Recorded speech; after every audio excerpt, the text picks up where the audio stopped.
রাখতে চাই মহারাজ। তা কিভাবে? আমাদের রাজসভায় সবচেয়ে সম্মানীয় ব্যক্তি হলেন মহারাজ আর মন্ত্রী মশাই। তাই আজ আমি আপনাদের দুজনের চরণের ছাপ একটা কাপড়ে নিয়ে তারপর রং খেলা শুরু করতে চাই। আরে এসব পায়ের ছাপ তো মারা গেলে নেয়। না না, এসব অশুভ কথা কেন বলছেন মহারাজ? আমি তো স্মৃতি ধরে রাখতে চাই। বেশ, তোমার যখন ইচ্ছে নাও। ওই রে,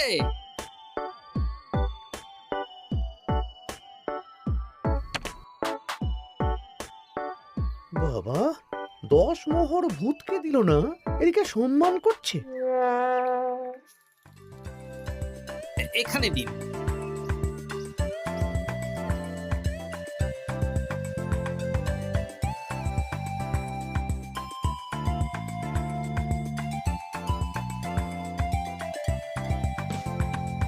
এই তো মিলে গেছে, একদম মিলে গেছে।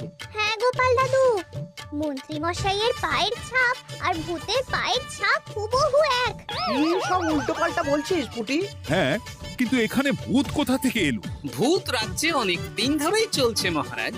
শুধু আমার সন্দেহটা একবার পরখ করে দেখে নিলাম আসল ভূতটা কি। একদম বাজে কথা বলবে না গোপাল। আমার পা লোকজনের বাড়ির দেওয়ালে কিভাবে দেব? আমি তো এখনো অব্দি বলিনি দেওয়ালে পা। আপনি কি করে জানলেন মন্ত্রী মশাই? আরে কি হয়েছে আমাকে কেউ বলবে? মহারাজ, গত কয়েকদিন ধরেই লোকজনের বাড়ির দেওয়ালে দিনে রাতে ভূতের পায়ের ছাপ পড়ছিল আর সাথে দিচ্ছিল একটা হুমকির চিঠি। এই তোমরা তোমাদের চিঠিগুলো দাও দেখি।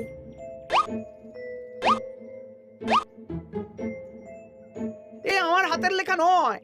হ্যাঁ, চলুন মহারাজ, রং খেলা শুরু হওয়ার আগে লোকজনের বাড়িতে দেখে আসবেন। চলুন। হ্যাঁ চলুন মহারাজ। আরে খেলা শুরু হোক না, এসব পা দেখে কি হবে? তুমি ভয় পাচ্ছ কেন? ইয়ে না মানে মহারাজ। চলো তাহলে। এ তো হুবহু এক মন্ত্রীর পা। এবার কুটিদের বাড়ির দেওয়াল দেখবেন। চলুন। আরে এখানেও তো এক পায়ের ছাপ, শুধু রংটা আলাদা।